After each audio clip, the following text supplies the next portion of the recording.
എല്ലാവർക്കും സുഖമല്ലേ? എന്തൊക്കെയാ വിശേഷം? എനിക്ക് ഒരുപാട് സങ്കടം വരുമ്പോൾ ഞാൻ രാത്രി ഇങ്ങനെ കിടന്ന് കഴിയും. അങ്ങനെ കരഞ്ഞ് കരഞ്ഞ് എല്ലാ ദൈവങ്ങളെയും വിളിച്ചിട്ട് കിടന്നുറങ്ങി. നല്ല ഉറക്കത്തിൽ എന്നെ ഒന്ന് സമാധാനിപ്പിക്കാനോ ആശ്വസിപ്പിക്കാനോ ഒന്നും എനിക്ക് ആരും ഇല്ലല്ലോ ഈശ്വര എന്നൊക്കെ പ്രാർത്ഥിച്ച് കിടന്നുറങ്ങുക.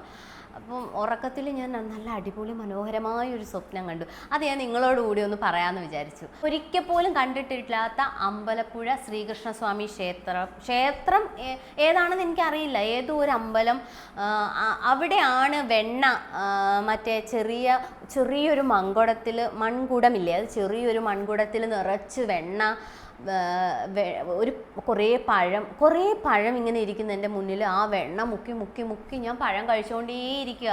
എനിക്ക് ഇത്രമാത്രം പഴം ഞാൻ ആ വെണ്ണ മുക്കി കഴിക്കുമെന്ന് എനിക്ക് തന്നെ അറിയില്ല. അമ്പലമാകോ കാര്യങ്ങളോ ഒന്നും എനിക്കറിയില്ല. ഏതോ ഒരു അമ്പലത്തിനകമാണ് ഇങ്ങനെ ഒരു ചെറിയ മൺകുടത്തിൽ, താഴെ ഇട്ട പൊട്ടുന്ന ഒരു ചെറിയ മൺകുടത്തിൽ ഞാനിങ്ങനെ പഴത്തിൽ മുക്കി അത് കഴിച്ചുകൊണ്ടേയിരിക്കുന്നു. അവിടെ തറയിൽ ഇരുന്ന് കഴിച്ചുകൊണ്ടേയിരിക്കുക. അങ്ങനെ കുറേ നേരം ഇത് കണ്ട് ഞാൻ പെട്ടെന്ന് കണ്ണു തുറന്നു. അപ്പം ഞാനിങ്ങനെ ഇത് ഞാൻ റീൽസിലൊക്കെ കണ്ടിട്ടുണ്ടല്ലോ, ഞാൻ പറഞ്ഞു കേട്ടിട്ടുണ്ട്.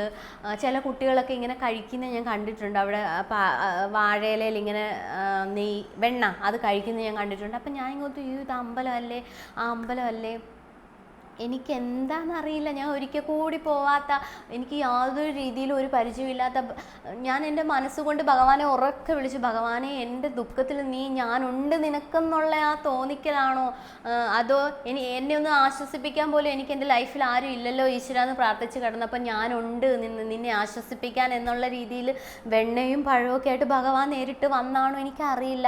ആ ഒരു സന്തോഷം നിങ്ങളോടുകൂടി പങ്കുവയ്ക്കാമെന്ന് വിചാരിച്ചു. അപ്പോൾ ഇതുപോലെ അനുഭവങ്ങളൊക്കെ ഉള്ള ആൾക്കാരുണ്ടെങ്കിൽ കമൻറ്റ് ചെയ്യണം.